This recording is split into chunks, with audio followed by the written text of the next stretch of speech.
All right, so President Trump recently is talking a lot about the midterms and especially with regards to election integrity. And so a lot of conspiracies, a lot of people talking about what happened with the past and also what's happening with the future, what's going to come up with the 2028 elections and then also this upcoming midterms. A lot of people are also commenting on it. So I want to go through some of the posts, what he said, some video clips, and give you some thoughts, especially as it relates to Q, some of the drops and other hints as to what's to come. So let's get into it. So I want to start with this post from President Trump on Truth Social that was posted on the 19th, a few days ago, where he talked about the greatest rally of them all. So he's calling people to come to Dallas for a midterm convention. So he's bringing people from across the Republican Party, people that have won the primaries, many others, to say that we're going to win the midterms, protect and cherish our country and make it greater than ever before.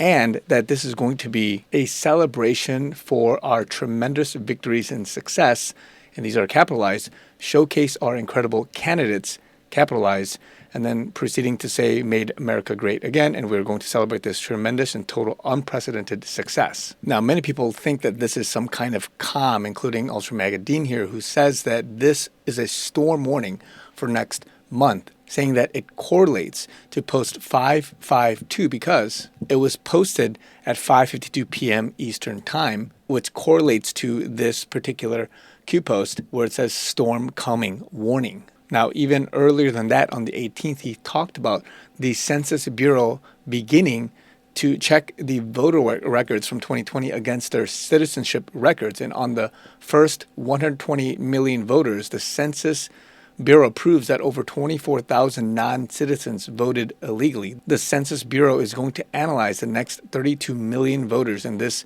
number will explode. I won the election. We must pass the Save America Act. Thank you for your attention to this matter. Now, he's bringing, again, attention to this over and over. He's not letting it go, nor are the other white hats. And again, this is official findings from the Census Bureau saying that there are certain qualifications for non-citizen status. And then even more recently, on the 21st, he posted about Ed Martin, where he says, Ed Martin has been with me from the very beginning and done an incredible job as an attorney, director of the Weaponization Working Group, and the United States Attorney for the District of Columbia. Ed is now leaving to go outside to fight legal battles for the upcoming midterm election and the presidential election of 2028. I know he will do an outstanding job, ensure free, fair, and honest elections, and strongly advance our constitutional rights. Good luck, Ed. Now, this is a little bit ambiguous. What is this man going to do? Who is he?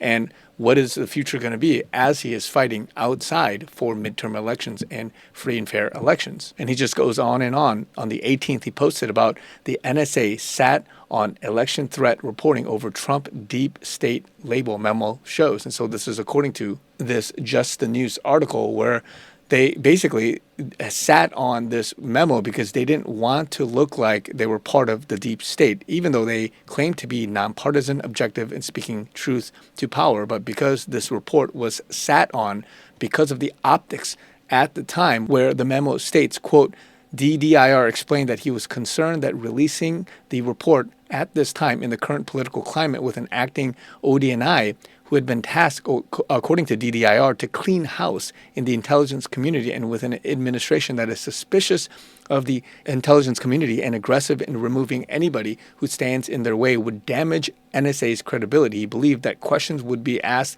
as to why the NSA was choosing to release this information, most obviously pertinent to the 2016 election, now more than a year after the election, and that NSA would be accused of releasing it for political purposes. Now, they sat on this because they didn't want to be appearing or looking like optically to being part of the deep state, because at that time there was a lot of this talk with finding out who is part of the swamp and all that stuff as President Trump had tasked. And then also another post he posted on the 21st, Chinese national arrested for voter fraud after casting ballot in 2024 election. Now, what's interesting is that many people are talking about this in a cryptic way. Chuck Grassley here had this post. My friend in Sioux City met in Fort Dodge to deliver his 17-year-old Hoover vacuum. I thanked him and appreciated his gift. After I get chance to use it, I will report on how Beth 2.0 compares to Beth 1.0.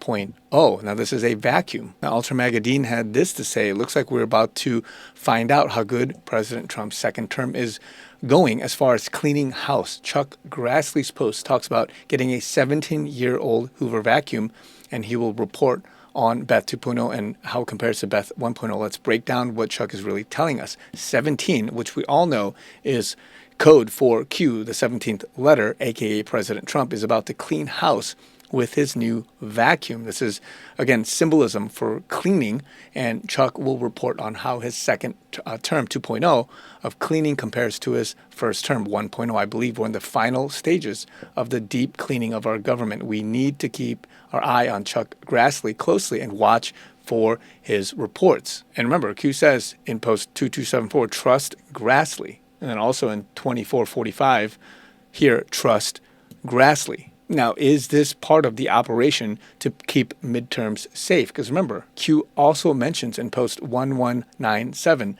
yes, midterms are safe. Watch California, because an Anon asks, will election fraud be revealed soon? And then also in post 1357, where an Anon is asking, Q is saying there won't be arrest until the justice system is cleaned out.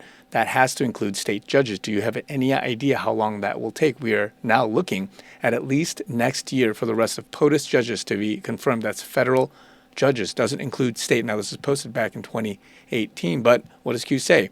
What must happen pre-11.11? 11.11 provided as a strategic marker post-midterms.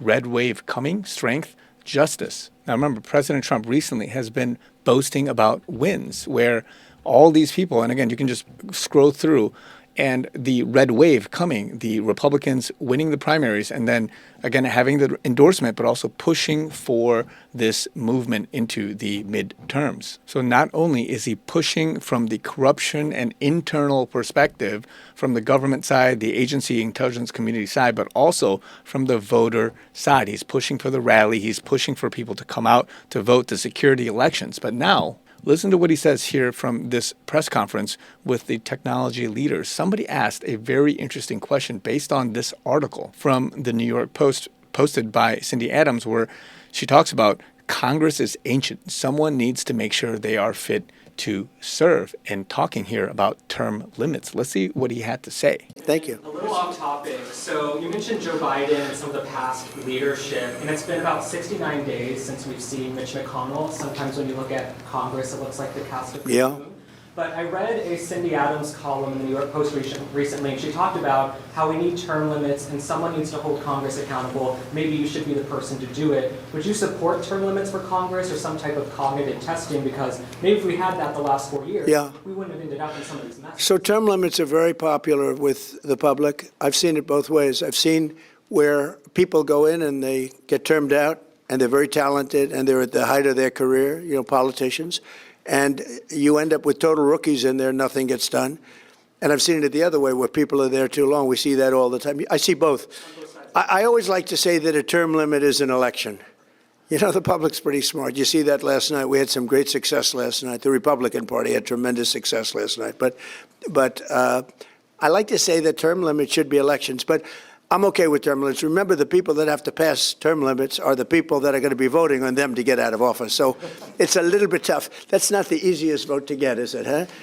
But I'm okay with it one way or the other. I do think elections really term people out.